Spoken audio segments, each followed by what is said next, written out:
voilà, et puis après savoir hyper concrètement comment ça s'est passé entre vous au moment du boulot, quoi. C'est-à-dire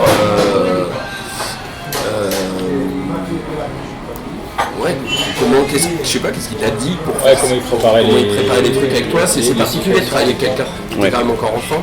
Et du coup, c'est quand même vachement particulier de travailler avec des enfants dans des films qui sont déjà particuliers, parce que le cinéma de Darley, de toute certaine façon, son rapport aux acteurs aussi. Voilà. Peut-être commencer par le début, comment tu es arrivé à... Enfin, comment tu t'es mis à aimer le cinéma, peut-être, et qu'est-ce qui t'a décidé à tout ça, quoi. Ce premier, il se trouve qu'après j'ai vraiment décidé d'être acteur, mais à ce moment-là j'étais pas du tout en moyen de décider quoi que ce soit de ça. Il se trouve que ma mère a été à un moment agent de casting, directrice de casting. Et dans le milieu, elle connaissait Monsieur Batagia, je sais pas c'est quoi son nom. Jean-Paul, c'est ça. Et moi j'ai toujours beaucoup aimé le cinéma, même enfant. C'était un truc qu'il y avait beaucoup à la maison très tôt. Et puis en fait je crois que pour cette sélection d'enfants dans le film Socialisme, il n'a pas du tout cherché spécialement des enfants qui auraient déjà une certaine expérience. Et d'ailleurs j'ai l'impression que dans le film il y a un mélange d'acteurs professionnels et d'amateurs total.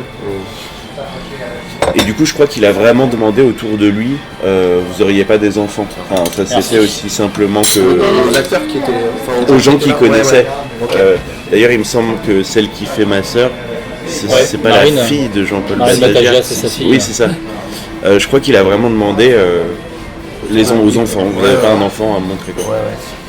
Et Ah oui, donc en fait, ta mère a dû Batagia a dû en parler à ta mère, en fait. Oui, je pense, c'est ça. Et alors, il y a eu un casting, par contre. Donc, il en a vu plusieurs. Ouais. On a su la réponse très vite, donc je pense qu'il n'y en a pas eu beaucoup. Et t'as passé un casting, toi? J'ai passé un casting. Et donc ça a dû être un sacré moment pour toi. T'as été préparé à ça, en fait, un peu ou... Non, parce que alors c'était un des castings les plus agréables que j'ai eu dans ma... Je m'en suis rendu compte après, mais que c'était très humain, en fait. Et c'est passé quoi dans ce casting? J'essaie de me rappeler juste dans quel ordre ça s'est passé. En gros, moi le choix de le faire, je regardais beaucoup de films avec ma mère, et juste ma mère m'a dit c'est un des gars les plus importants du ciné, quoi. Mais moi même si je voyais des films d'adulto, j'avais pas encore vu Jean-Luc Godard à 11 ans, genre. Et du coup j'étais hyper content, j'y suis allé, mais en fait j'étais très à l'aise parce que je captais pas du tout. C'est-à-dire qu'aujourd'hui tu me dis je passe un casting pour Jean-Luc Godard, une semaine avant je suis peut-être pas bien. Là tu mets un enfant dans un truc et en fait le casting n'était qu'une discussion longue que j'ai un enregistrement d'ailleurs. Ah oui? Ouais. Faudrait que je vous l'envoie. Ah, ce serait chouette, ça. chouette, ça. Ouais. Ah ouais, c'est génial. Ah, ça c'est vraiment un beau document de travail. Ah ouais, c'est fantastique, ça. Alors par contre c'est un vieux DVD, donc il faut trouver le moyen mais de ça, le trouver les moyens, doubler. pas de Mais problème. Ah ouais, c'est super, ça. Donc du coup, t'as revu ces images? bah j'ai regardé un peu le début et en fait ça m'a énervé de me voir moi. Ah ouais. Je me trouvais énervant. J'ai arrêté de regarder. Tu t'es trouvé énervant, c'est vrai? Oui. Ah, c'est marrant, ça. Je trouvais que j'étais un enfant énervant. Parce que dans le film, tu parais... Oui. C'est pas vraiment ça qui sort du film. Oui, c'est peut-être un grand mot. D'accord, donc du coup, t'as Ouais. eu une longue discussion avec lui, en fait. Ouais, mais c'était des questions genre comment ça va à l'école, quoi. Des trucs comme ça. Oui, parce que tu sais qu'il avait fait un film déjà avec des enfants. Enfin, Non. Il a fait un film, presque une espèce d'enquête sociologique, hein, je veux dire. Il a vraiment accompagné des enfants, deux enfants, quoi, un garçon et une fille, et voilà, il voulait savoir qu'est-ce que c'était la vie d'enfant, en fait. Et donc il les interroge comme si c'était des adultes, en fait. Oui. Il n'y a pas du tout un rapport... Alors il a fait ça dans les années 70-80. Voilà, c'est ça, oui. Plutôt. C'est France Tour et Détour, ça s'appelle Deux enfants, quoi. Et c'est un film assez incroyable aussi. Ouais, ça doit être bien. Il pose des questions presque philosophiques à des enfants. Enfin, il est sur des. Les enfants sont géniaux. Et il est sur un rapport très d'égal à égal, quoi. C'était exactement ça la sensation que j'ai de ce casting-là. Et c'est-à-dire, tu peux dire le truc qui pourrait paraître le plus naïf ou sur lequel n'importe quel adulte aurait corrigé normalement, lui va vraiment demander, du coup enchaîner là-dessus, genre ah bon mais c'est quoi, qui t'a dit ça, et toi t'en penses quoi, enfin tu vois, s'il y a vraiment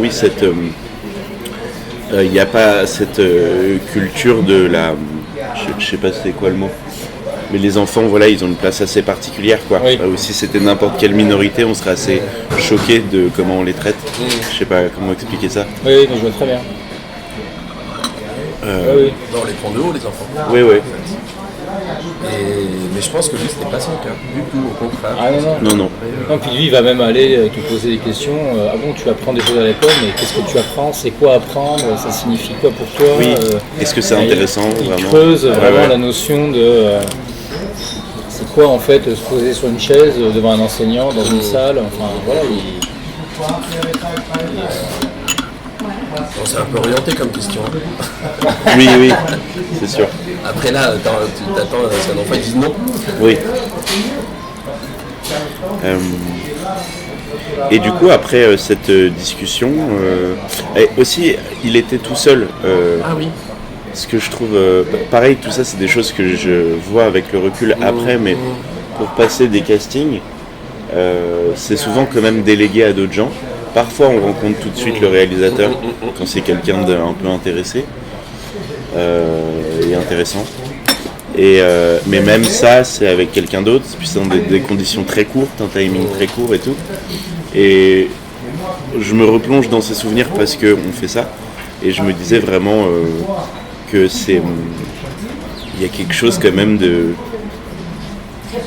pas déléguer aux autres parce qu'on cherche vraiment un truc précis et que de toute façon si on le racontait à des directeurs ou des agents ils comprendraient pas et que on lui dirait que ça se fait pas peut-être de juste discuter avec un enfant de la salle et du coup il fait les trucs lui-même et je trouve ça quand même d'une grande liberté quoi dans le travail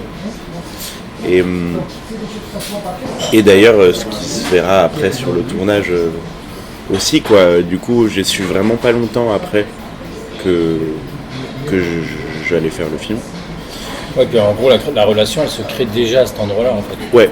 Il y a déjà un début de relation en fait.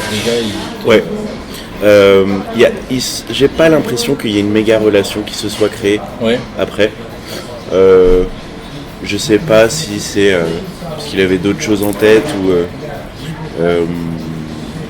et puis il y avait le film et tout ça, mais on n'a pas eu trop cette proximité-là après, sur le tournage du moment du casting. On a reçu un scénario qui était qui est une sorte de collage en fait. Il y a des photos des têtes des gens découpées sur la page, pas tout dans...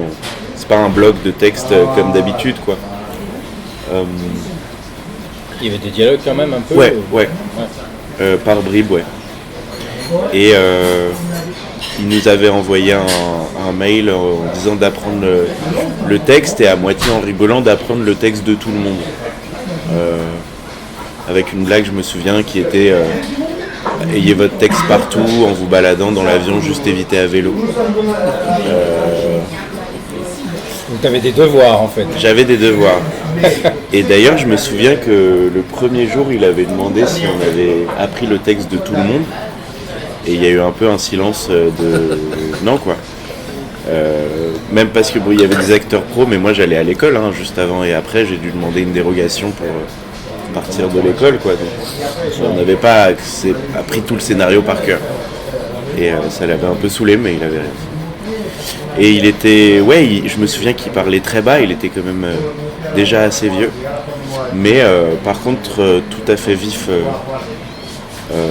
d'esprit, juste extrêmement lent, et toujours avec de l'humour et tout ça, mais si tu sais pas que c'est un gars drôle, t'es pas sûr qu'il ait fait une blague ou pas, quoi, parce que c'est très sur la même intonation et bah. Et tu sentais qu'il y avait des blagues quand même. Oui, je le comprenais parce que les adultes riaient, mais oui, il y avait une certaine, je sais pas comment, espièglerie, je crois. Ouais.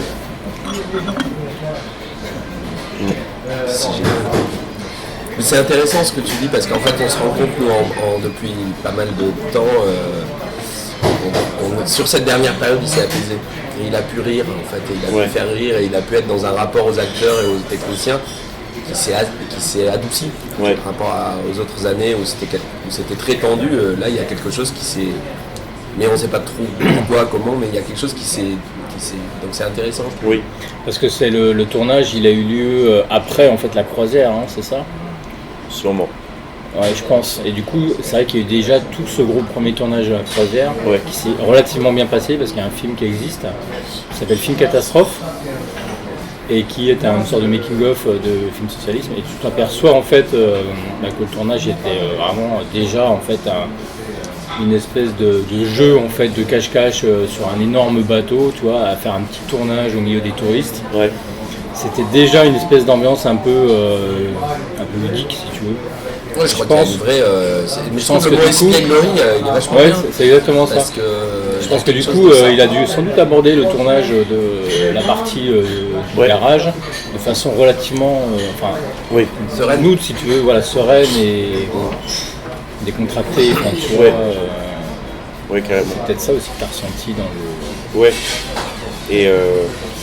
Et même cette sensation de bricolage du bateau, pas dans la même façon, mais il se ressentait encore là. Donc on est parti en Suisse, il me semble, je sais plus le nom de... Est-ce que tu habitais où en fait à cette époque-là? À Paris. À Paris, ouais. Okay. Et il y avait beaucoup de sensations de bricolage, ouais.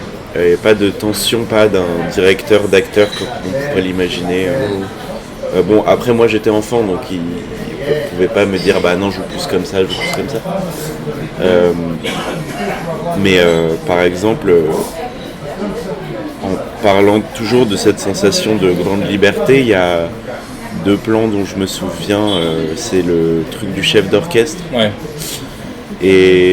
Et puis aussi des scènes dans la maison avec la mère, une où je lui caresse la tête. Et il me semble, je sais plus si elle est toujours dans le film, où je bois un verre de lait. Je sais plus si ça y est toujours, peut-être ça a été coupé.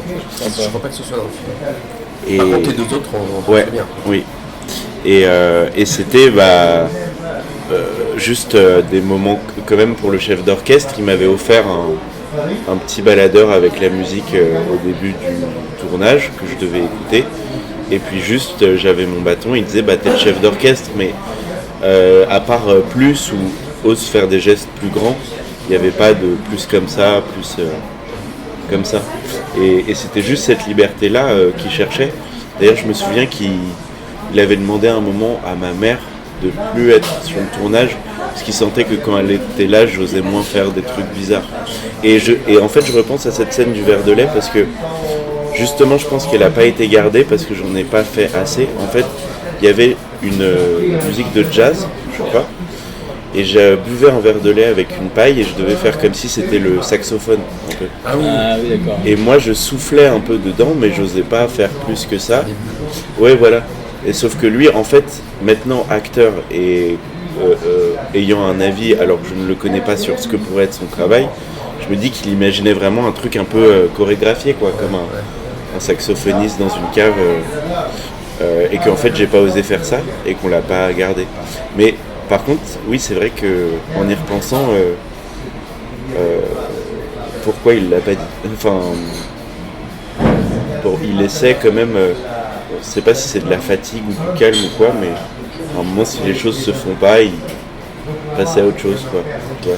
En fait, peut-être qu'il voulait créer effectivement un moment musical finalement, un peu imaginaire, parce que finalement le jeu d'orchestre c'est pareil, c'est une séquence un peu imaginaire. Ouais. Non, mais c'est aussi une pratique de travail, c'est-à-dire que Godard, contrairement aux autres où c'est écrit dans le papier, il essaye un truc, ça marche pas, il passe à autre chose. Oui. C'est-à-dire il expérimente en fait. Oui. Et puis il va pas forcer la chose. Il va pas forcer la chose jusqu'à obtenir quelque chose qu'il n'attend pas, parce que je pense qu'il se laisse être surpris par le réel. Et donc du coup, si ça n'a pas lieu dans le réel, il prend pas, il passe à autre chose, et c'est pas grave. Ça, je pense, c'est vraiment un truc vachement intéressant de sa pratique. Tu vois, il a eu l'idée le matin, hop, il le fait, puis ça marche, on regarde, ça marche pas. Et du coup, en fait, tu venais sur le tournage sur une semaine, un truc comme ça. Comment ça se passait du coup par rapport à l'école? Ah oui. Tu avais en gros des vacances imposées. Oui, ma mère a écrit une lettre à la directrice en expliquant les enjeux, quoi. Enfin, que c'était quand même un truc, une chance. Elle a dû. Il faudrait que je lui demande. Je lui ai pas demandé, mais ça se trouve, elle a réussi à manipuler un peu le truc, genre pour l'éducation, c'est important, l'art, tout ça. Et voilà, quoi. Ce qui est pas faux. Ce qui est pas faux, carrément. Ouais, je préfère avoir fait ça que d'être allé à l'école. Et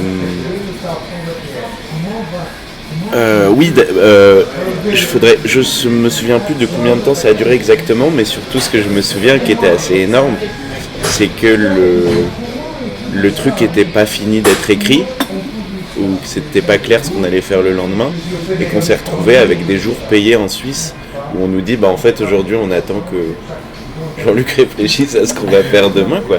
Et donc des journées au bord du lac avec les défraiements. Ok, donc des balades au bord du lac. Mais ça a été long ce tournage, ça a duré sur combien de temps en fait? Non, je pense une semaine, 15 jours. Toutes les scènes ont été rassemblées, j'imagine. Oui, et c'était pour les lieux, c'était vraiment du bricolage selon ce qui était libre, quoi. On faisait jamais des longs trajets en voiture pour avoir un endroit précis. C'était l'atelier de leurs potes ou chez quelqu'un vraiment à eux. Enfin, il n'y avait pas. Ils faisaient au plus accessible, quoi. Parce que tout s'est pas tourné au garage Martin en fait? Non, il y avait aussi dans un appartement, je crois. Ah oui. La partie de l'appartement. Ah, je pensais que c'était à l'intérieur même du garage Martin, tu sais, comme une maison à côté. Ah ouais, peut-être. Je pensais que c'était dans la maison, moi. Non? Peut-être. Parce que la séquence avec la mer, ça doit être en bas en fait. Une partie vitrée, on voit. Ouais.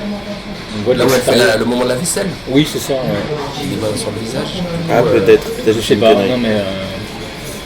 Moi j'imaginais ça aussi quand en voyant le film, mais après les espaces c'est trompeur. Oui, parce que dans cet appartement j'ai une sensation d'un endroit quand même beaucoup plus moderne et assez différent que ce garage, mais peut-être que c'était une maison collée ou je sais pas. Et oui, c'était tout ça avec des tout petits moyens quand même, enfin des moyens, des vrais moyens, mais par rapport à ce qu'on peut s'imaginer de l'histoire du type. Je me souviens que... Et puis il me semble qu'il y avait un peu des idées bricolées sur le moment. Il y a un plan à un moment de une dame qui joue une journaliste, je crois. Et il y a une sorte de moulin qui tourne comme ça et tout. Et il me semble que ça c'est un peu un truc trouvé sur le moment. Parce que la lumière est comme ça. L'ombre du moulin en fait sur le mur. C'est ça. Et que tu demandes à quelqu'un d'escalader et faire tourner le moulin sous le soleil avec personne pour l'aider ou le protéger, qui au bout de quelques prises est de l'eau. Et la relation avec les autres comédiens, par exemple de jouer avec Catherine Tanvier, justement qui joue le rôle de ta mère en fait finalement dans le film. Elle était très contente d'être là et on avait une relation assez douce, je me souviens. Elle vous a fait travailler un petit peu ensemble avant, tu vois, pour écrire une relation ou... Une relation s'était créée de toute façon, notamment par exemple du fait des jours où on travaille pas et on se retrouve pas chez nous, loin. Et on s'entendait vraiment bien. Oui, il y avait des moments de répétition, mais c'était très quand même sur le texte qu'il avait écrit. Il n'y avait pas de processus particulier pour créer des relations humaines. C'était juste lire le texte, le dire, ça crie le plus, ça plus comme ça. J'ai pas de souvenir de sorte de building de famille. Ouais. Voilà. Et il y a des moments, il me semble que tu as un texte assez long. Je veux dire, en gros, le texte, tu l'apprenais ou il te le donnait. Parfois, il avait cette méthode de le donner de le donner en dernière minute. Alors il y avait peut-être des modifications de dernière minute. Même de l'avoir sur le plateau, tu vois, et de le cacher dans un coin pour qu'il puisse le lire. Non, là on avait dû apprendre. Et je me souviens de répètes même d'italienne quoi, avec lui qui vérifie un peu. Après, il n'aurait pas du coup tiqué si on avait le papier quelque part ou quoi, mais il cherchait quand même une précision dans ses collages, un peu bizarre. C'est-à-dire il y a un moment par exemple où il me semble que la mère parle et que les deux enfants font des interjections genre non ou je sais pas quoi pendant un texte plus long de sa part. Et ça, fallait vraiment qu'on tombe pile sur le mot du scénario. On l'a refait plusieurs fois pour que notre cri arrive au bon moment, quoi. Je peux voir si c'est toujours dans le film. Oui, c'est toujours dans le film. Ouais. Et il te parlait de politique, justement, par exemple, parce que comme c'est un peu le sujet du film, les enfants et la politique. Non. En fait, il parlait vraiment pas beaucoup. Hein. Je pense que peut-être il y avait plus ce truc de relationnel et de figure et de que ce soit dans l'amitié ou dans la pression qu'on pourrait imaginer qu'il met, parce que vraiment il était dans une économie des mots énorme quoi. Et que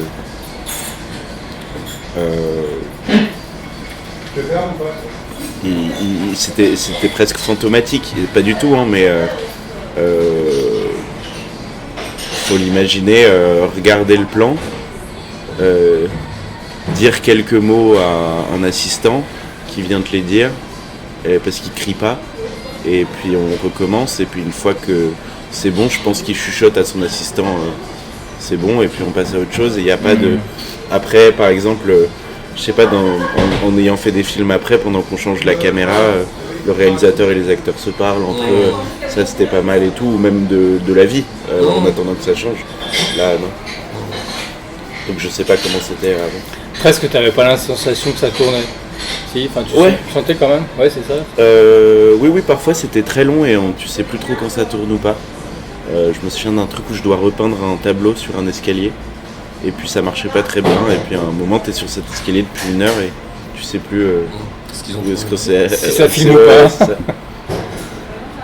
Et t'as eu la séquence avec le lama aussi Oui. Ça devait être assez marrant d'avoir un lama, oui. Ouais, c'était marrant. Ça a dû te plaire ça en tant que gamin Oui, en lisant l'histoire, ça donnait envie. Ouais, c'est ça. Ouais, et puis même, on te dit... c'est des enfants qui veulent être président de la République à un moment, qui se présentent aux élections. Ils ont un lama et un âne.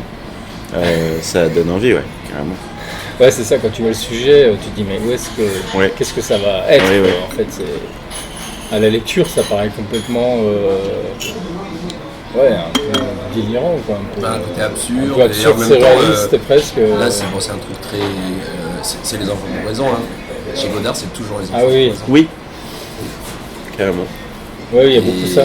Ouais, il y a beaucoup ça, c'est-à-dire cette idée, et lui je pense qu'il y a une quête de l'enfance aussi très forte chez lui, dans qu'on n'a plus jamais quand on est adulte, quoi, mais qu'il a essayé de rechercher après, en travaillant avec des enfants. J'avais lu un truc où quand il était avec des mômes dans les histoires de fêtes de famille ou quoi, en fait il allait tchatcher avec les enfants, et il avait l'air bien, alors qu'avec les adultes il était beaucoup moins à l'aise en fait, relationnellement.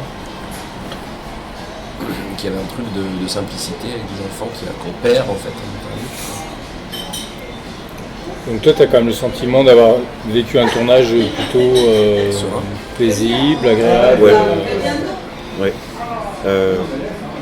Carrément. Très mystérieux. C'était impossible de imaginer ce que l'objet allait donner après. Très bizarre, très flottant, ouais. Et puis il il y avait tellement peu de direction, ou une direction pas habituelle, que tu as cette sensation que toujours est tout un peu faux, un peu raté. Enfin, même dans comment les gens jouent, quoi. Et il fait pas un effort de direction à ce que ce soit juste. Même parfois des choses qui vont creuser la bizarrerie de ces gens. Et c'est très bizarre, quoi. Et moi, je me souviens avoir vu le film, je pense, 2 fois après.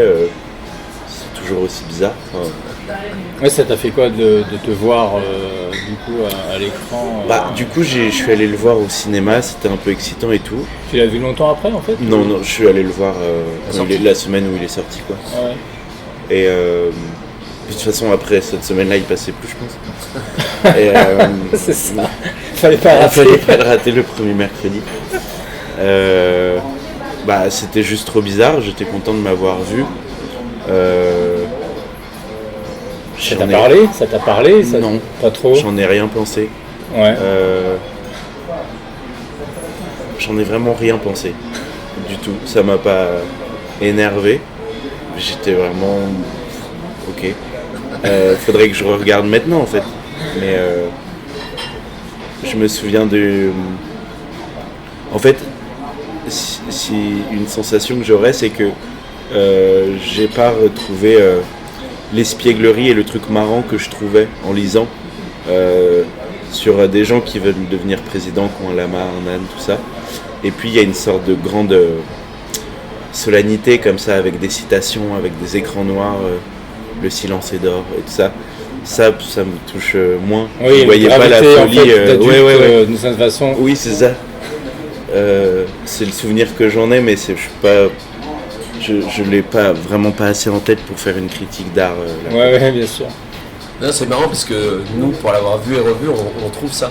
Ah ouais? Ah ouais, carrément, les gamins qui viennent reprocher à leurs parents d'être ce qu'ils sont et qui disent en fait vous n'êtes pas assez loin dans le politique, etc. Ouais. Ça y est dans le film, il y a une vraie drôlerie dans le film. Enfin, et ton personnage est vraiment extraordinaire, là, c'est du chef d'orchestre. C'est quand même génial et elle est hyper marquante parce que elle est aussi dans les bandes annonces du film. Oui. Et du coup, je pense que ça a été vraiment pour lui un moment très important. Et on ne peut manquer de s'en souvenir, de ce plan. Donc je pense que c'est un plan aussi marquant du film, quoi. Ouais, puis c'est quand même vraiment, ce que je te disais, c'est la première fois, je pense qu'il donne une place aussi importante en fait à un enfant dans un de ses films, quoi. Ouais. Pendant toutes ses fictions, il a quand même fait 50 films. Ouais, paradoxalement, on retient plus le petit garçon que la jeune fille. En fait. Ouais, le personnage du petit garçon est vraiment. Et plus que ce qu'on. Incisif, plus. Je sais pas, une espèce de. Il est presque un peu mystérieux, je trouve. Qui explose, voilà. Elle est plus sérieuse, déjà plus réfléchie, etc. Et ce qui elle ramène. Lit déjà. Ouais, puis elle est dans un discours un peu politique, comme ça. Alors que lui, il est plus dans une énergie, en fait, oui. Puis il est intriguant, quoi. Il est. Ouais, puis l'énergie, une espèce d'énergie drôle, quoi, une espèce de drôlerie joyeuse, quoi, joyeuse en fait, c'est ça. Ce qui a aussi été ce qui était, je pense là aussi un truc assez nouveau, la joie chez Godard, c'est particulier. Ouais. Et elle est ramenée par un enfant. C'est quand même un film hyper sombre. Hein. Tu veux un café? Tu voulais un truc? Vous voulez quoi? La même chose, un simple, moi je vois un simple. Un double. Allongé ou pas? Non. Simple, ouais. Double.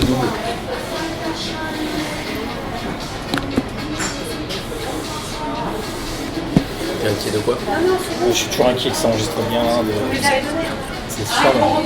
Du son, si on est une roche, c'est une éclair.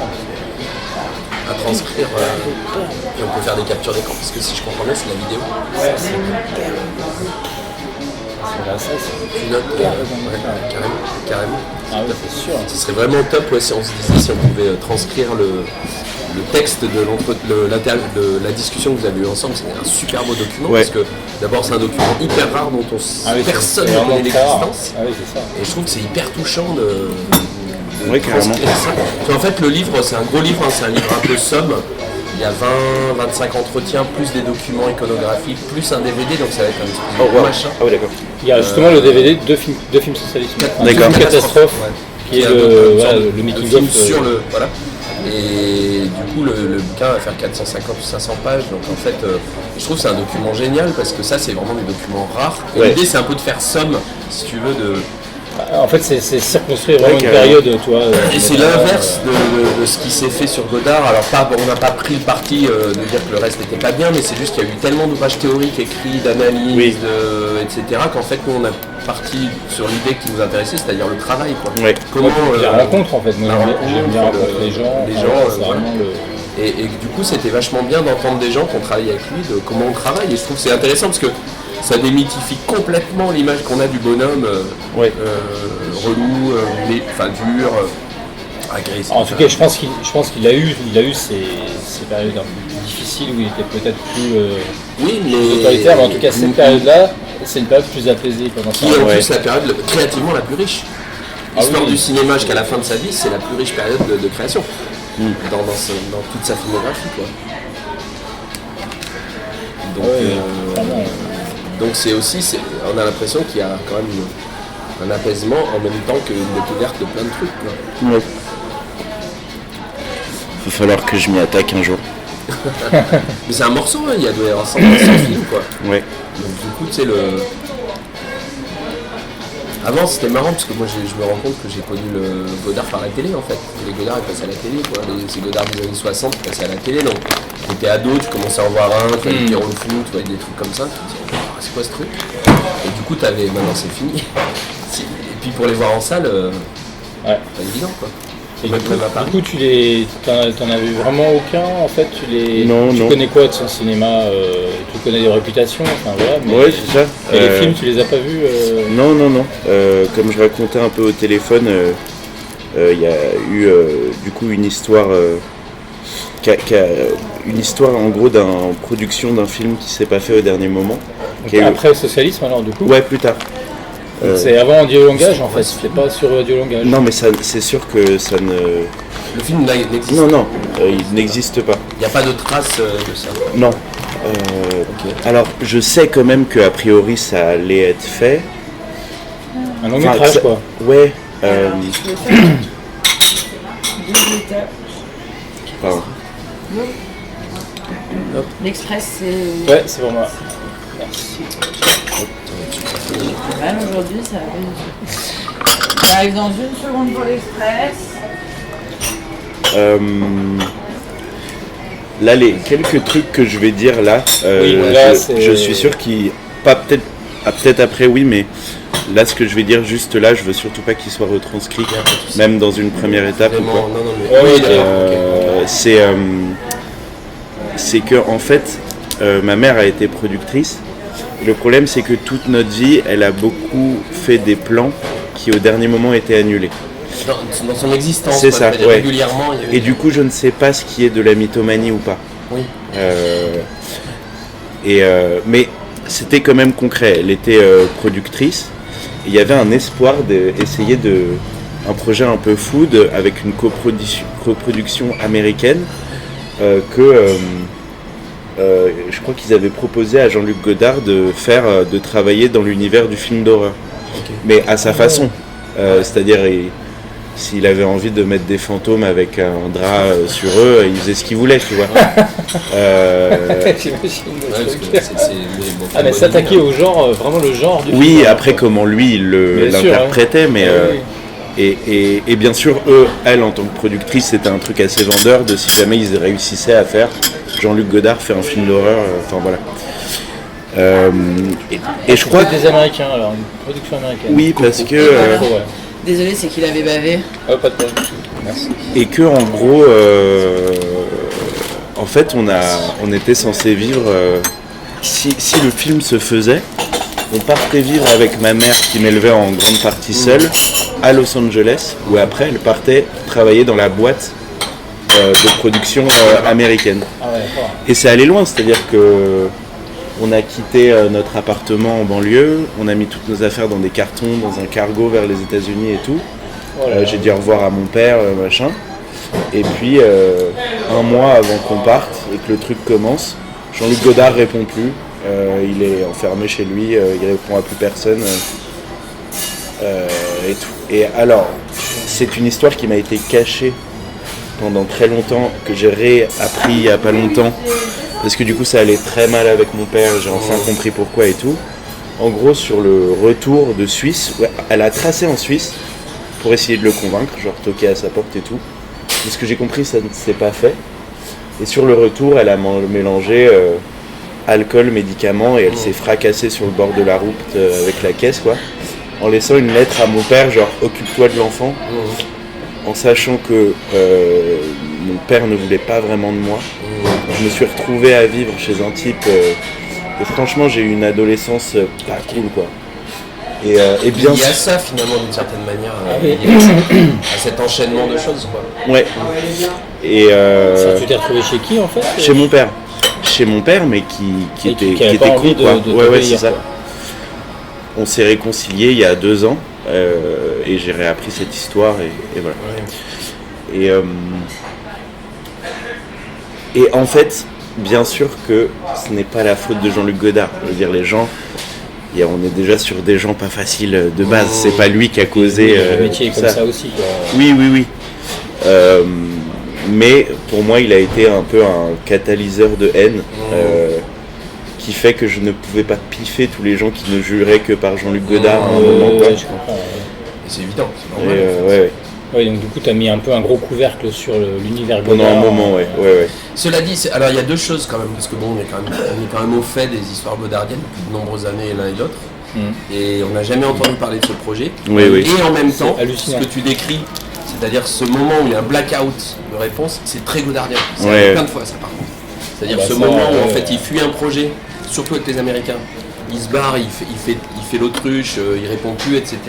Ça peut être très godardien aussi.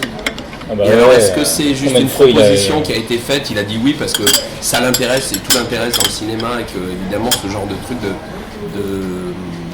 travailler sur le genre, je pense que ça l'intéresse. C'est toujours des mécanismes financiers fragiles, quoi, Mais fondamentalement. Ça va se faire pendant un temps, et voilà, puis en même temps c'est compréhensible que ta mère ait investi des trucs et puis qu'elle se fasse planter. Donc elle devait jouer un rôle dans la production, ouais. Ah oui, la production. Donc mais à prendre avec des pincettes, parce que je ne sais pas ce qui est vrai aussi. Mais en même temps, on a vraiment fait nos valises, donc on ne serait pas allé à ce point-là dans le... Tu vois, je ne sais pas. Après, il peut y avoir des trucs tout bêtes, hein. On propose, et ça l'intéresse, il envoie une page d'intention, et puis c'est fini. Et puis toi, t'y crois, parce que c'est Godard. Peut-être, ouais. Voilà. Il y a un livre, alors c'est étonnant, c'est la même époque qu'il est sorti, qui a un parallèle entre Roger Corman et Jean-Luc Godard, qui s'appelle King of the Bees, les rois de la série B. Et il y a cette question du genre, en fait, justement, chez Godard. Il a toujours travaillé, hein, quand tu regardes les films des années 60. Ne serait-ce que celui-là. Ah ouais, tous les films de genre l'ont vachement intéressé, quoi. Ce que je disais, en gros, c'est si vous, pour une première étape de retranscription, on peut dire qu'il y a un événement dur qui fait que j'ai pas envie d'entendre parler de lui. C'est juste sur le truc de la mythomanie. Oui, non, mais ça, tout ça, parce que ma mère, l'histoire familiale, on va pas en parler, quoi. On peut, mais bon, déjà, je vais demander d'abord. Non, mais en fait, ce qu'on peut faire, c'est nous on fait une retranscription, on s'arrête. La première partie qui est on s'arrête, on retranscrit pas cette dernière étape, et après, si toi tu veux rajouter en fait, d'accord, à certains endroits des choses, dire des choses, tu les rajoutes manuellement, tu vois. Ça marche. Voilà, et comme ça tu complètes l'entretien. Oui, voilà. Ce qu'on ne sait pas, c'est difficile à dire. Ouais. Et puis, il ne faut pas blesser les gens, quoi. Et nous, on publie que. Alors, l'idée, c'est pas de ne pas blesser Jean-Luc Godard, d'abord, il n'est plus là. Mais nous, c'est de dire la vérité. Donc, du coup, il y a des choses, des fois, il a été pas cool, des fois, il a été cool, des fois, il a été formidable. Ouais, c'est ça. Les problématiques, ce n'est pas de le rendre cool, quoi. C'est pas d'en faire un dieu, au contraire. Oui, c'est concret, oui, carrément. Avec des gens normaux qui travaillent, quoi. Enfin voilà, et du coup de pas du tout de glorifier le bonhomme, quoi. D'ailleurs, on se rend compte, pour certaines personnes, c'est difficile de dire du mal et d'arriver à dire aussi la difficulté, en fait. On a quand même rencontré Paini qui est quand même quelqu'un qui a vécu. C'est des gens qui ont eu dur à vivre. C'est lui qui a fait l'expo. Qui a travaillé sur l'expo Godard, en fait, qui avait lieu à Beaubourg. Une énorme expo qu'il a fait. Une énorme expo, en fait. Et lui, il a travaillé avec lui pendant 5-6 ans. Et ça a été une relation très très douloureuse en fait pour lui. Il a du mal en fait à le formaliser, si tu veux, enfin tu vois. Mais il a même du mal à ce que ça soit public, c'est-à-dire il nous a dit des trucs genre qu'un jour il a commencé dans l'ascenseur, il lui a dit j'adore travailler avec vous, vous êtes un génie, mais par contre vous êtes un homme horrible quoi. Et ces trucs-là, c'est dur à dire en public, aujourd'hui en plus il est plus là, machin. Nous on s'est rendu compte, mais c'est marrant parce que nous on est provinciaux, on a vécu tous les deux à Paris, mais maintenant on vit en province. Et du coup cette idée de si tu dis du mal de Godard, tu sors de l'univers godardien, et tu sors de l'histoire du cinéma quoi. Donc du coup pour certains c'est des enjeux énormes Godard. Quand il est mort, on s'est rendu compte des enjeux du bouquin sur lequel on faisait, mais on s'en fout de tout ça, enfin on n'a pas du tout de problématique. Nous on fait le livre qu'on a envie de faire, avec la tentative de vérité. Et puis après, rien à faire, si il y a certains qui disent des trucs, il a fait des trucs ahurissants des fois, et tant pis, c'est la vraie vie quoi. Et donc il n'y a pas de gloire à avoir, c'est un humain après tout, et en fait l'idée c'est avec ce que nous, un humain il n'est pas toujours en place quoi, dans l'existence. Donc c'est plutôt ça le bouquin. Juste fumer une clope et je reviens. Ouais, ça marche.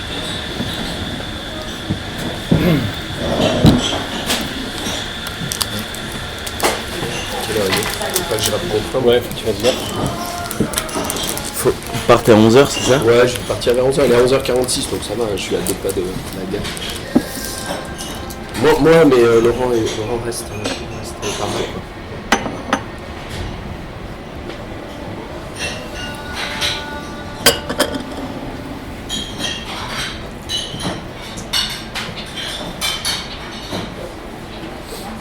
C'est une drôle d'histoire ça. C'est fou. Mais en même temps, honnêtement, c'est pas impossible. Alors d'avoir peut-être pris les devants, c'est trop, mais qu'il ait dit oui à un plan comme ça. Je revois la vidéo de Beck qui est quand même très documentée. Bah la dernière version alors. Voir s'il en parle. Non, il en parle pas. Mais, attends, je l'ai lu. Je m'en serais souvenu. Alors, moi j'ai une grosse mémoire de genre de conneries. C'est fou quoi. Non mais je pense que il a eu plein de projets, on le sait qu'il a eu plein de projets qui ont avorté. Oui, sauf que là ça peut être un projet, tu vois, en disant oui, parce qu'elle a trouvé une copro. À une semaine... Un mois. Un mois, ah oui, un mois.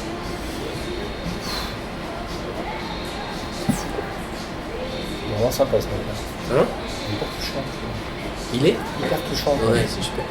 Tu le sens sur la sensibilité, quoi. Il y a un truc, touche énormément. C'est un punk qui picole, quoi. Ah oui, il fait vraiment penser à mon fils, quoi. Lui, il boit, mais ça se voit déjà, tu vois.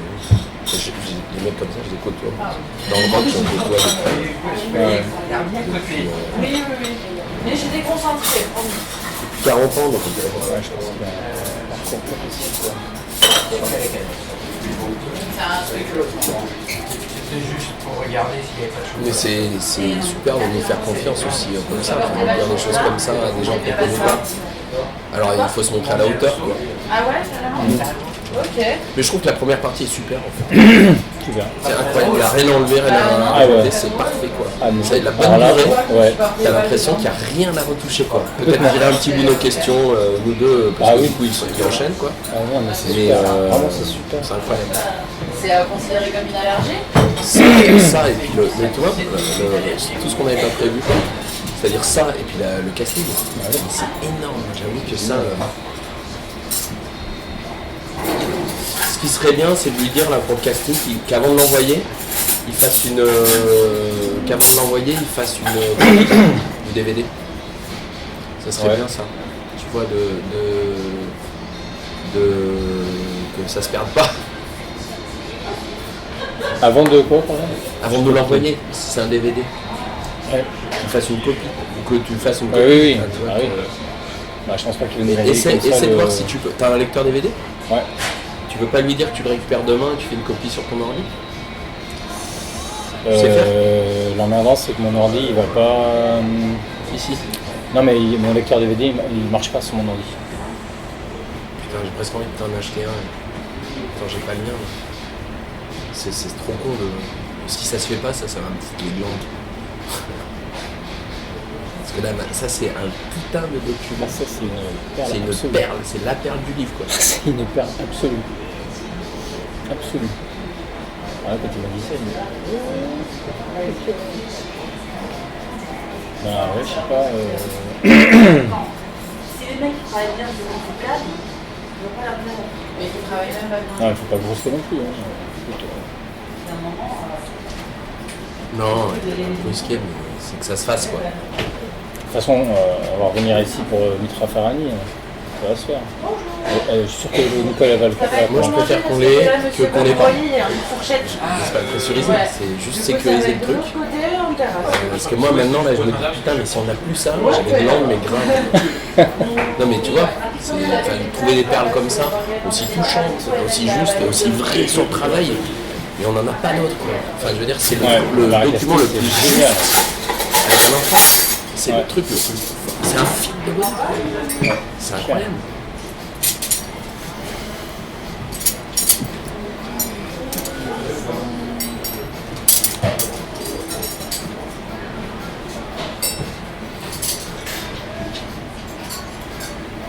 Je sais pas comment on peut faire. On prend, on le duplique et voilà. C'est avec utilitaire de disque sur Mac. Ouais.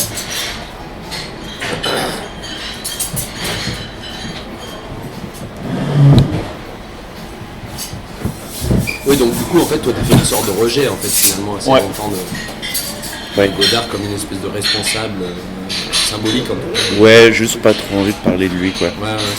Et une autre anecdote auquel je repensais là, c'est que on est quand même allé à Cannes avec un certain regard. Ouais. Ah oui, c'est ça, il était à Cannes, il me Ouais. semble aussi. Ouais. Et que ça, enfant, c'est trop bien, quoi. J'ai invité, j'ai monté les marches et tout. Et ben, c'est pas là que tu l'as vu en fait le film la première fois?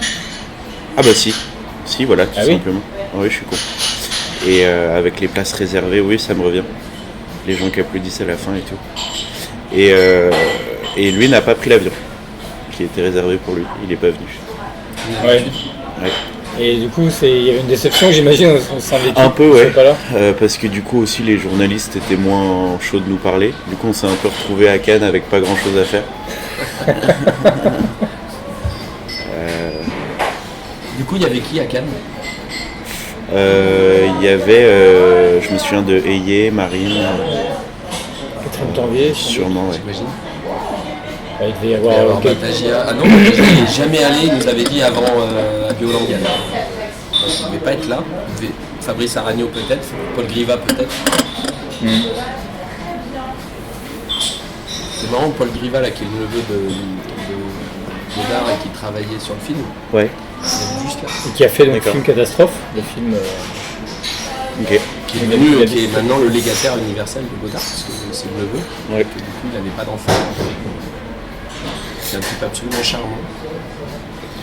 Et du coup, moi, alors que j'ai rien regardé, j'ai fait un BTS audiovisuel après le bac Où ça? à Montreuil. Montreuil. Et c'était en images, donc un peu pour être caméraman chez Fox. Et il y a un examen, on doit analyser une scène de film. Et boum, Jean-Luc Godard projeté sur l'écran, devoir faire une analyse pendant 1 heure. C'était quel film? Je sais plus. Je me souviens que la scène, c'était un couple qui s'engueulait dans le silence. Et parce que notre thème de l'année, c'était le silence. Et ils se montraient des livres pour se donner les arguments. Une femme est une femme. Voilà. Ouais, c'est Ils génial. s'engueulent à C'est travers super beau, cette des séquence. titres de livres interposés, par titre de Ouais, livres ouais. interposés, ouais. Ça, c'est tout à fait le type de séquence. Quand tu commences à regarder ça, tu te dis, mais en fait, c'est génial ce qu'il fait ce mec. Non, en fait, tu te dis ça quand t'es ado. Moi, je Ouais, me suis c'est dit clair. ça, j'ai vu ça quand j'étais ado. Je me T'as disais, trop envie de voir la jeune suite, homme, quoi. disons. Je me disais, putain, mais c'est trop joyeux. Enfin, tu vois, Ouais, les ouais. trucs ludiques et tout, c'est à fond. Et Ah les oui. années 60, c'est que des inventions géniales Tout est comme ça, quoi. Tout est comme ça, quoi. Donc quand t'es jeune, tu te dis, putain, mais ce mec-là, il a 3 idées à la seconde. C'est incroyable.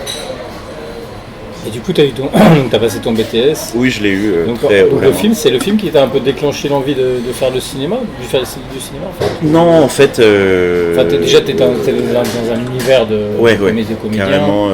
Ton père est comédien. Mon père c'est est ça comédien. Je fais plus du théâtre aujourd'hui. Ma mère me faisait voir des films très tôt. Première fois que j'ai perdu une dent, c'était pas une pièce sous mon oreiller, c'était un DVD quoi. Et Et c'est quoi tes premiers souvenirs de films qui t'ont marqué Ah bah on a commencé gentiment, hein. C'était Indiana Jones, Pirates des Caraïbes et tout, mais après assez vite, une période que j'ai vraiment adorée, c'est que du coup je voulais plutôt voir des films de super-héros, et ma mère a réussi à me faire passer les westerns pour des films de super-héros. Et du coup c'était tous les Clint Eastwood d'abord, et puis ensuite les Léon, tous les Scorsese, ouais. Oui, voilà.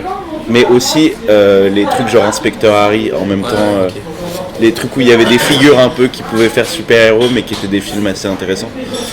Et puis bon bah une fois qu'on avait fait tous les westerns, du coup on va regarder les films qui s'en rapprochent un peu, donc les Scorsese, mais qui sont déjà plus des films d'adultes. Et puis ensuite du coup ton appétit, quand tu vois tant de films chouettes si tôt, assez vite t'es déjà intéressé pour voir des trucs plus bizarres quoi. Et vraiment je la remercie de... Il n'y a pas de cinéma français par exemple, elle t'a pas montré un peu les films, je sais pas. C'était pas trop notre cam, on aimait bien un peu le grand spectacle au début. Mais par exemple je me souviens que si un film intéressant repassait dans un ciné, par exemple les 400 coups repassaient à côté de chez nous, et elle s'est dit ah bah ça va peut-être lui plaire sur un enfant qui veut pas aller à l'école quoi. Et du coup on est allé voir ça. Mais oui non, j'ai pas une culture des films français énorme. Parce que donc du coup t'avais un rapport compliqué à l'école en fait. Ouais. Ah ouais. Carrément. J'étais pas un sale gosse mais j'étais assez perdu. Et l'agressivité du monde du travail, des enfants entre eux au collège, en primaire, des adultes qui te parlent comme de la merde, je supportais pas. Et j'étais très silencieux et très renfrogné quoi. Puis on m'a mis en internat dans un truc vraiment catho, nul quoi. Et vraiment j'ai l'impression d'avoir commencé un peu à renaître et à reprendre goût à la vie à partir du moment où j'ai fait du théâtre, du cinéma. Et le socialisme, c'était vraiment ton tout premier film, c'est comme ta mère était directrice de casting, elle a plutôt non, il y avait d'autres rôles. Oui, et j'ai travaillé avec les frères Cohen aussi. Ah ouais, les Cohen, ah ouais d'accord. Avant Godard. Oui. Ah c'est marrant. Wow. Donc j'ai déjà un CV que je ne pourrais pas égaler aujourd'hui. Ah, il y a les Cohen c'est pas grave, les frères Cohen c'est moins bien qu'avant. Incroyable, comment tu t'es retrouvé sur un tournage des Cohen? Alors en fait c'était, il y avait un film qui s'appelait Paris je t'aime. Oui, c'est plein de... segment segment de Paris je t'aime. Hein. Et du coup il y avait un film sur la station des Tuileries, avec Steve Buscemi dedans.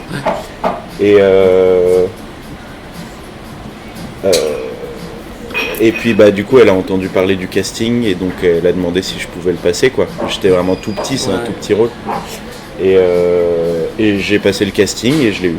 Et voilà. Ok. Ah c'est marrant. Incroyable. Tu sais, ça fait longtemps que j'ai pas revu le film, j'ai vu qu'une fois il y a très longtemps quand c'est sorti quoi. La vidéo en particulier, si vous tapez Paris je t'aime Tuileries sur YouTube, il y est, ça dure 5 minutes. Ouais. Alors du coup Godard il a vu ça aussi en fait de Non je crois pas. Non. D'accord.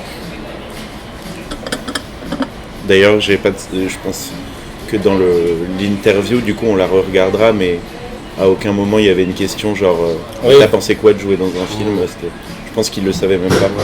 Ah oui. C'est pas forcément un Cohen, c'est pas forcément sa canne.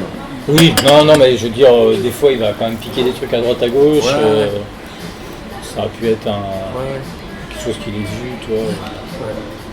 Ah, donc Cohen et Godard, ça va. La classe, hein. Ça fait tu mets ça sur ton CV. Ouais. Et du coup, en fait, tu t'es plus quand même tourné vers le théâtre que vers le cinéma. Alors, bien que tu aies fait une formation technique pour être caméraman, alors du coup, tu voulais un caméraman en fait, c'est ça, chef opérateur franchement, juste déjà la création me plaît. En même temps, je faisais de la batterie, je faisais de la photo, j'organisais des soirées électro, enfin c'était tout en même temps quoi. Et il se trouve que Déjà, je suis juste plus fort en théâtre. Quand je fais du théâtre, j'ai vraiment un truc à défendre. Et il y a un truc sur la vie en troupe, la vie en communauté, qui moi me plaît vraiment énormément. On trouve aussi un peu dans le ciné, hein. Pas un truc hyper solitaire, mais le théâtre c'est vraiment quelque chose quoi. Ouais, je pense que c'est beaucoup plus fort le rapport. Le cinéma c'est le temps du tournage où t'as l'impression que tout le monde est. Et puis ça explose et on voit jamais les gens. Ouais, alors que théâtre quand même tu fais des tournées et tout. Après, il y a une vie humaine qui est pas la même. C'est quand même plus intense quoi. Et puis il y a une humanité, puis un rapport je pense à la notoriété, au fric et tout qui est vachement différent. Ouais. Tu fasses gaffe à l'heure non 10h30. C'est dans 1h15. Okay. Il y a. Oui, dans ce truc qui est un peu en moi de comment sont les humains entre eux, quoi. Une troupe de théâtre, c'est vraiment une vie alternative, quoi. C'est quelque chose qui n'est pas touché par comment on vit aujourd'hui. Oui, c'est un monde un peu protégé d'une certaine façon. Ouais, et avec des gens vraiment incroyables. Là, alors je travaille parfois pour des grands metteurs en scène un peu connus. Dans des pièces un peu à production classique quoi. Et là cet après-midi je suis avec une troupe qu'on a fait avec des gens de mon âge et c'est un truc de dingue. On travaille, je pense qu'on a travaillé 4 mois sur notre projet là. Où on est en bricolant, en faisant de la récup, en mangeant, en volant dans les supermarchés dans la ville où on est. Le metteur en scène qui est un ancien, qui vient de la philosophie, qui est très érudit, me fait découvrir des matières intellectuelles que j'aurais jamais pu comprendre tout seul. On travaille sur l'homme sans qualité. C'est ça. On adapte ça. Quand même genre 2000 pages d'un truc que j'aurais pas lu quoi. Ouais. Et on rigole, on travaille comme des tarés jusqu'à 1h du mat. Enfin, c'est tellement bien. Et donc t'es chez Mouchki en fait, c'est ça? Ouais, là on n'est pas au Théâtre du Soleil, mais on est à la cartoucherie où il y a le théâtre de Mouchkine quoi. Ah, mais il y a un lien entre les deux ou pas du tout? Non, en fait non. C'est les. Il y a dans ce groupe de théâtre là dans la forêt, il y en a un qui est dédié à la création. Tu peux demander à venir répéter quoi. Ah oui, d'accord. Mais tu m'as dit Théâtre du Soleil, je me suis dit il travaille peut-être chez Mouchkine. Non. Mais on la voit le matin. C'est incroyable, elle aussi, elle a je sais pas quel âge. Ouais. Elle aussi, c'est un monstre. Ah ouais, tu m'étonnes. Et c'est vrai que je sais pas si ça m'a affecté cette histoire-là, mais en fait, je suis hyper admiratif de la liberté de Godard. Mais il y a un truc, la liberté est un truc qui se perd énormément aujourd'hui et c'est très impressionnant. Mais il y en a qui oublient qu'être libre, c'est aussi du coup la liberté de ne pas être un connard, enfin de choisir comment t'es. Et j'ai une grande fascination maintenant pour les gens qui sont libres et dans le concret de la vie et des relations humaines. Et c'est ce que j'ai choisi quoi pour mon existence. Et c'est intéressant parce qu'on parlait hier avec Nicole Brenes de Godard et Nicole Brenes c'est une historienne du cinéma, enseignante de cinéma qui est beaucoup intéressée aux questions de cinéma politique et expérimentaux. Et on parlait du réel en fait chez Godard, c'est-à-dire le rapport à la réalité en fait. C'est-à-dire que c'est quelqu'un qui a quand même toujours besoin que son cinéma prenne essence dans la réalité quoi. Ouais. Et que du coup c'est pas un type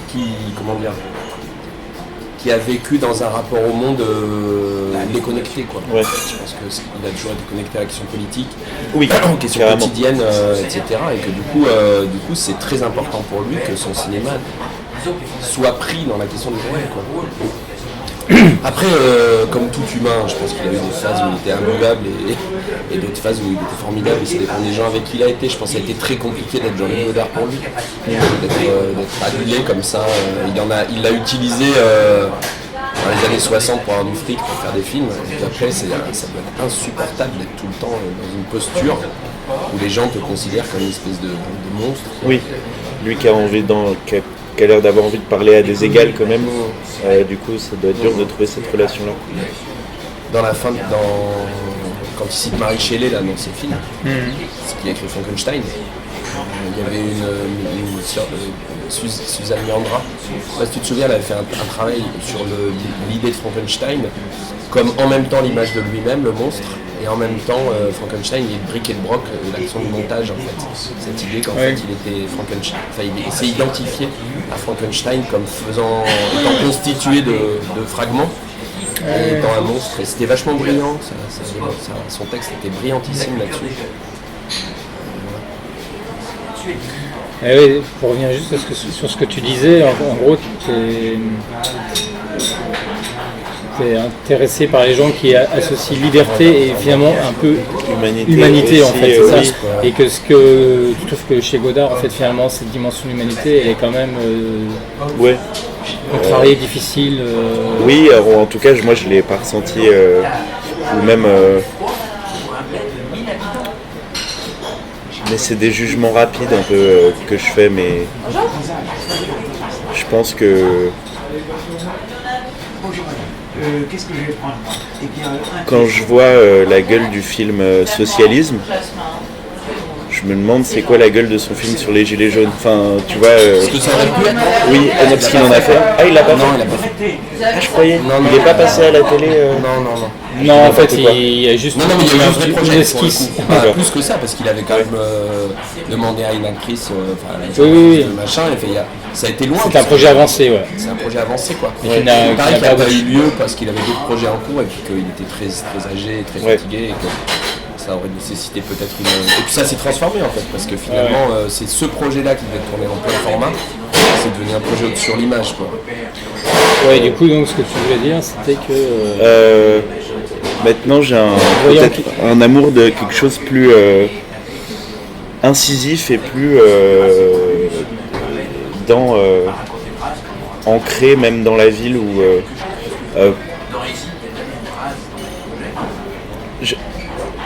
j'aime pas trop l'art qui surplombe trop la société.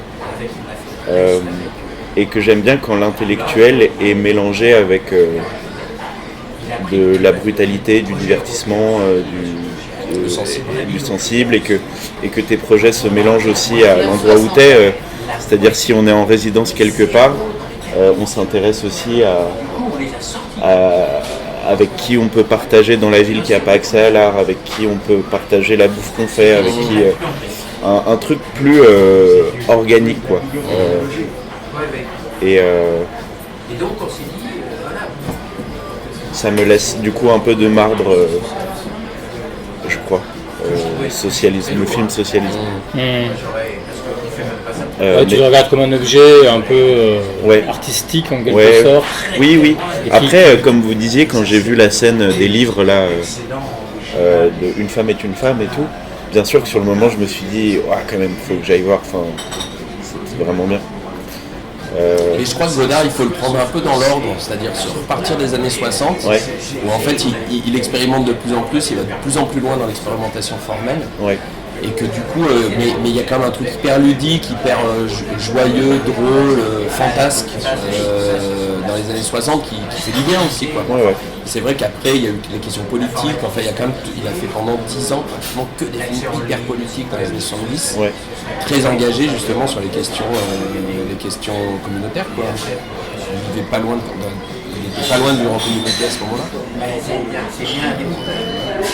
Du coup, mais c'est vrai que les expérimentations formelles dans le film socialisme et tout, quand on arrive là-dedans, mais je pense que fondamentalement, il aurait rêvé de ce que tu dis, c'est-à-dire fondamentalement, je pense qu'il aurait rêvé que ces films touchent tout le monde.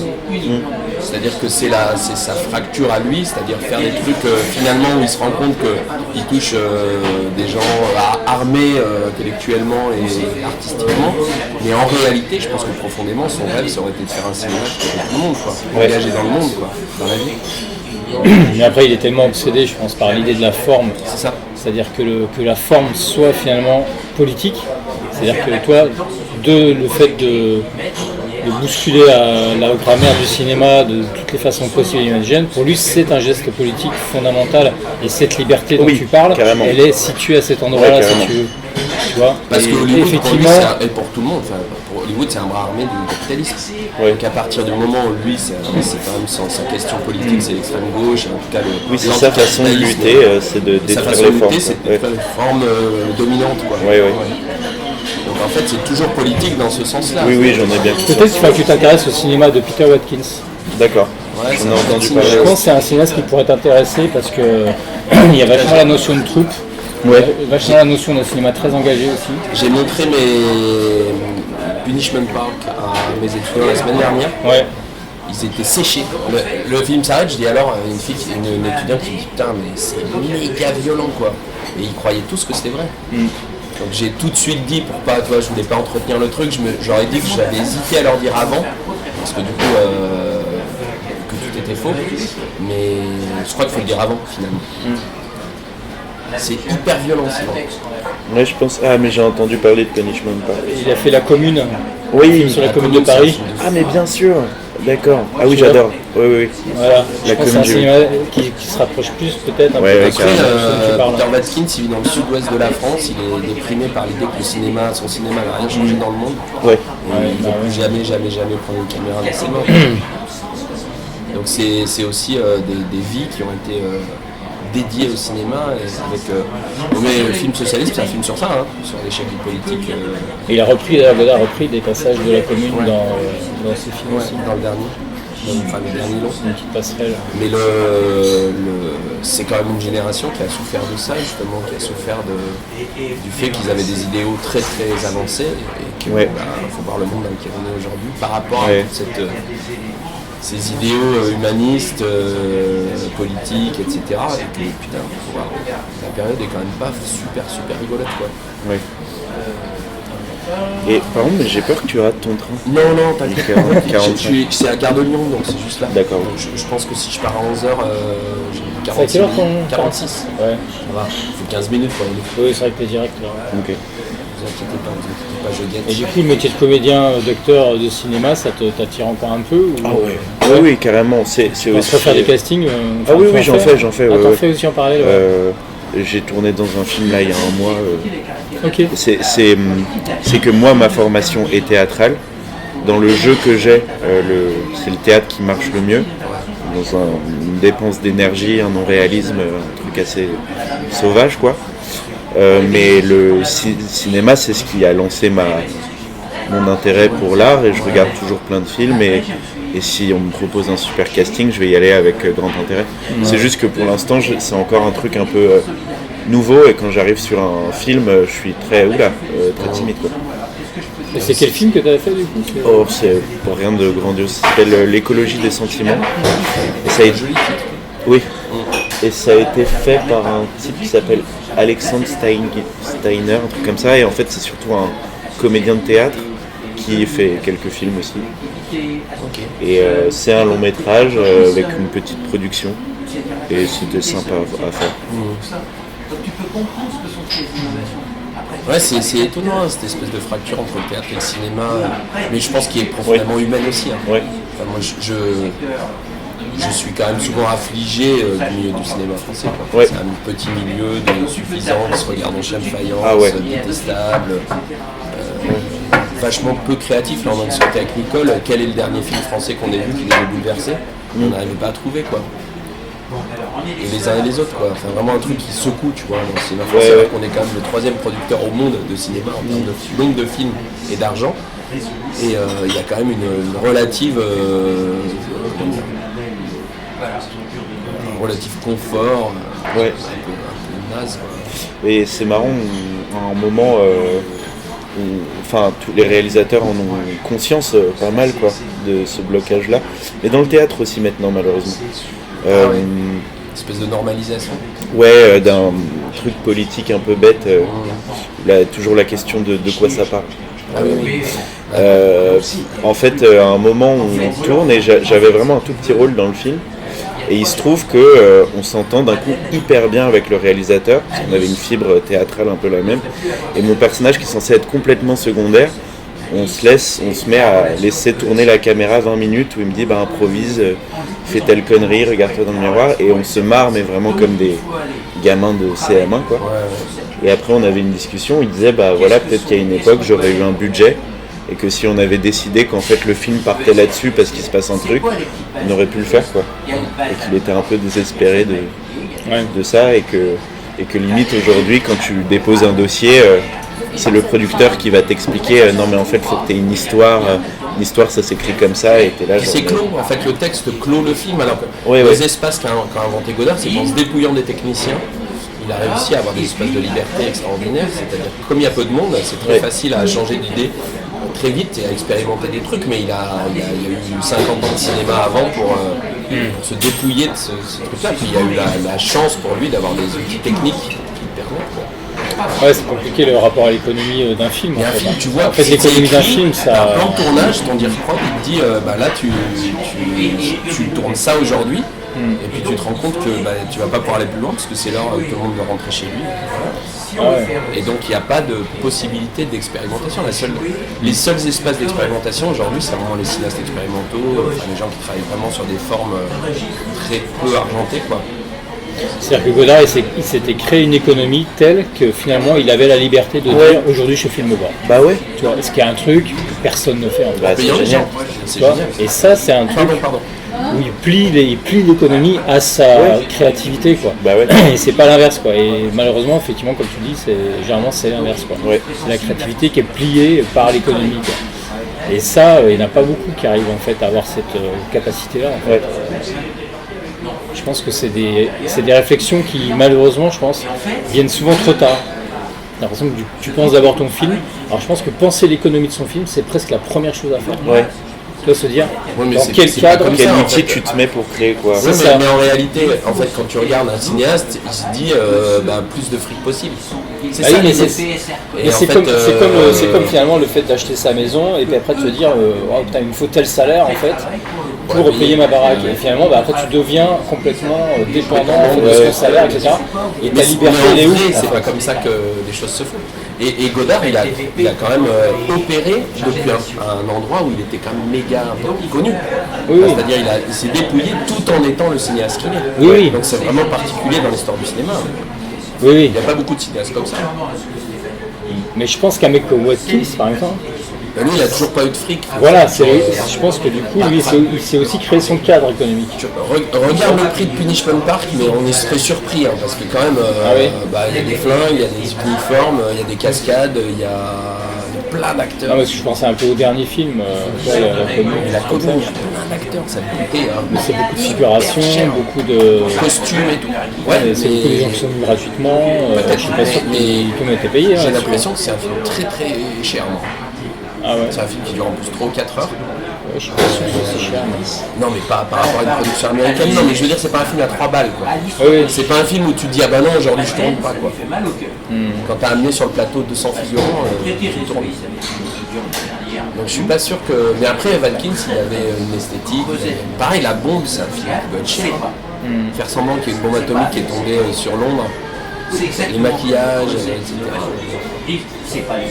Non, mais moi ça me dérange pas. Que de l'argent, c'est juste l'éthique. Qu'est-ce que tu fais avec ça? De l'argent. Mais Godard, c'est le seul qui est finalement dans une économie de film expérimental, c'est-à-dire 3 personnes, très très peu, documentaire presque, qui fait des films de cette ampleur-là. C'est le seul, quoi. Qui a aussi appris à vivre avec lui. Les cinéastes sont tous richissimes, quoi, les cinéastes connus. Tu vois, il faut arriver, c'est quelqu'un qui a toujours remis son argent dans la production. C'est quelqu'un qui est mort pauvre en fait, alors qu'il a tout vendu à Gaumont pour payer les films suivants, ainsi de suite. Ça l'intéressait pas d'avoir 3 millions, quoi. Moi, en discutant avec ses assistants, il disait que quand il y avait 500 balles sur le compte, le personnel de Godard, c'était énorme. C'est-à-dire qu'ils ont eu du mal à payer ses problèmes de santé, parce qu'il est en Suisse en plus, pas de sécu. Et quand il a été malade, il a fallu trouver du fric parce que ça coûte super cher. Sauver Godard. Quoi. Ouais, il a fait un épisode, je pense que c'était après Film Socialiste, il a fait un épisode cardiaque. Sévère. Mais voilà. Après, c'est vraiment là, on a l'impression de défendre un peu Godard, mais c'est pas ça. C'est-à-dire que c'est. Moi, je veux vraiment pas, mais après, c'est toujours des dissensions. Genre, je veux pas qu'on dise que du bien. Enfin, je veux dire qu'on en fasse un humain qui travaille et qui fait des œuvres. Et je trouve que c'est toujours délicat, de glorifier, quoi. Enfin, ce qui est le cas, finalement, ceux qui adorent Godard glorifient, ceux qui détestent le déglinguent. Il y a des, c'est qui tout Il y a des critiques hyper méchantes, mauvaises. Bon, il fait longtemps traité d'antisémite, machin, des trucs. Ah ouais il y a eu plein d'histoires. Comme il est pro-palestinien depuis très longtemps. Putain, c'est chiant ça. Mais depuis le début, c'est-à-dire il a été en Palestine dans les années 60. Ouais. 70, Je savais pas. et il a emmené des caméras qu'il a offertes aux Palestiniens pour filmer eux-mêmes leur guerre. Il a fait des films là-dessus longtemps et il a toujours eu un ami qui était Elias Sambar, qui est toujours de ce monde, qui était le représentant des Palestiniens à l'UNESCO. Et il a toujours soutenu le peuple palestinien, toujours. Et du coup, au bout d'un moment, il s'est fait traiter d'antisémite. C'est complètement fou ça, c'est le même problème en ce moment. Que tu défends des gens qui se prennent un génocide et tu es antisémite. Bah ouais, et surtout que s'il y a bien un mec qui a parlé du fait que le cinéma avait failli pendant la Deuxième Guerre mondiale, que le cinéma aurait dû intervenir sur le fait qu'on méprisait le peuple juif, etc., c'est lui quoi. Ouais.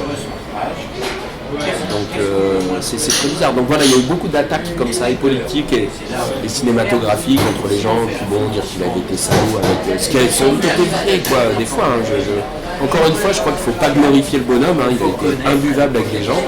On le sait, enfin on a interviewé des gens avec qui c'était très dur quoi. Ouais. Mais il faut accepter de dire ça et puis de dire que s'il y a quand même un créateur derrière tout ça quoi. Ok. Ouais. Non mais puis l'affect personnel que j'ai avec lui, je sens qu'il est pas vraiment. Il est basé sur pas grand chose de concret en fait. Ouais, c'est ça. Donc je suis pas. Ça m'intéresse d'apprendre qu'il est allé en Palestine, donner des caméras, tu vois, ça me donne un peu d'intérêt. Il a été filmé les combats palestiniens, il a fait des films là-dessus. Il s'est rendu compte qu'il s'était fait manipuler aussi par la communication palestinienne et du coup il a fait un film là-dessus. Il a fait traduire ce qui est dit et il comprend qu'il se fait enfumer. Ouais. Bon, même ça n'a pas du tout empêché sa lutte, mais il a continué à être dans toute sa filmographie, il parle de la Palestine tout le temps, jusqu'à la fin de ses jours. Ah oui, ça c'est vraiment. C'est pour ça qu'aujourd'hui, Godard aurait été important. Ouais. Dans un temps comme ça, qu'est-ce qu'il nous aurait dit là-dessus quoi? Qu'est-ce qu'il aurait été, quelle position il aurait opéré, y compris cinématographique. Est-ce qu'il aurait été tourné là-bas? Est-ce qu'il aurait fait un film là-dessus? Voilà. Je vois mal qu'il fasse rien.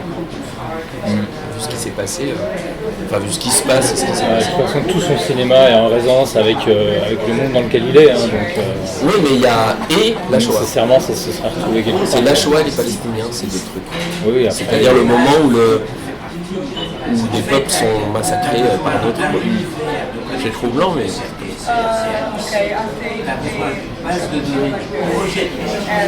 Voilà, un petit peu godardien. Ouais, c'est ça. Légèrement converti. Non, mais ça vaut le coup d'aller jeter un œil. Ouais. C'est bien de démarrer par Une femme est une femme. Si jamais tu as envie de reconnecter, peut-être d'aller voir ce qui est autour de cette scène. C'est une bonne entrée dans le cinéma. Après, quand on aura l'occasion de se revoir, d'en reparler, parce que je pense que le film Une femme est une femme aujourd'hui, avec les questions de MeToo, etc., comment un jeune homme perçoit ces questions-là, parce que c'est les années 60. Ouais.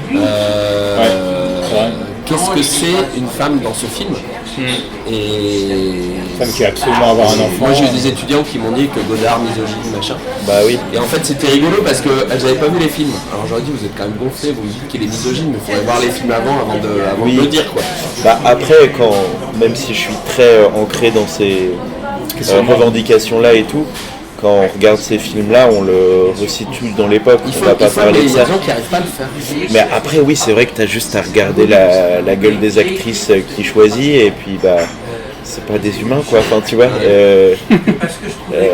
Si misogyne, même sans avoir vu, ça me paraît assez probable. Mais c'est d'une époque. Il était pas. Je pense qu'il était plus avancé lui sur ces questions-là. C'est ça. Mais l'époque est quand même. En plus, je pense qu'il a été fasciné par Hollywood quand même. Ouais. Les actrices des années 50. Et du coup, il cherche quelque part l'icône quoi. Enfin, il iconise à fond quoi. Ouais, quand il fait La femme mariée, c'est quand même un film où il fait faire un film à Brigitte Bardot quoi. La femme mariée avec Macha Marie. Oui. Il questionne comment en fait la société, l'impact de la société de consommation sur les femmes en fait et les injonctions qu'il peut y avoir derrière tout ça, tu vois, la question de la mode, la question de la rapport à la beauté, etc. Enfin, il est quand même vraiment sur des questionnements. Au début, voilà. Et après, vite, il prend sa conscience. Et puis après, il a toute l'opération politique des années 70 qui vont transformer la rencontre avec Anne-Marie Lévy. C'est aussi une transformation de son regard sur les femmes. Et c'est son alter ego. Quand même. Donc du coup, il y a un autre rapport à cette question-là. Voilà. Et après, il y a un truc générationnel. Oui, c'est juste ça.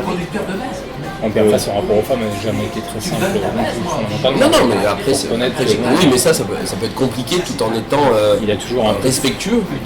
Des femmes un peu iconiques. Enfin, je sais pas, il y a un rapport un peu. Ça a toujours un peu merdique. Ouais. Ça a toujours été un peu merdique. Ah oui. Il n'y a pas eu d'histoire sereine. Non, c'est ça, ouais. Mais tu as été fasciné par les femmes comme une espèce de... Ouais. Pas de monde à part. De monde à part auquel ils ne comprennent rien. Ouais. En fait, c'est ça l'histoire. Je pense qu'il y a une super belle thèse à faire sur les femmes, une thèse assez incisive. Mais je pense qu'il y aura un super boulot à faire pour les étudiants là-dessus. C'est certain. L'image des femmes et puis son rapport à lui aux femmes et comment en fait c'est très ambigu.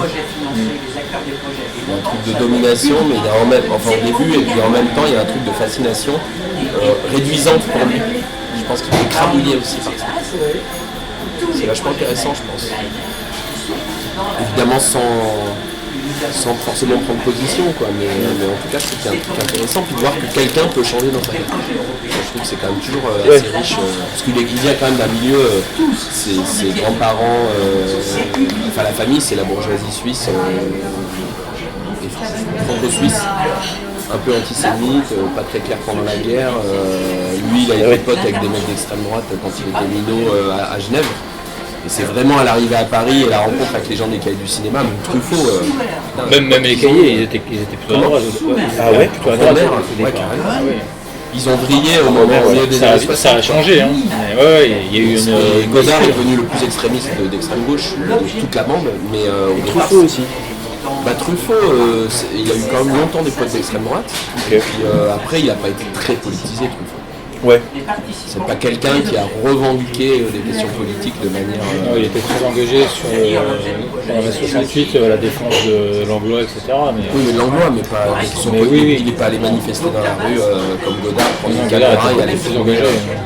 Godard était engagé, Rivette était hyper engagé, les autres rien du tout. Romer, il a toujours resté catholique machin. Chabrol, il s'en foutait, lui c'est important, c'était de bouffer.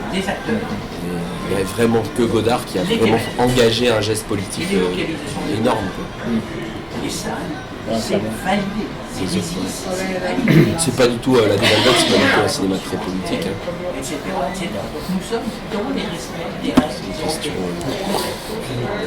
Je fais bouger moi.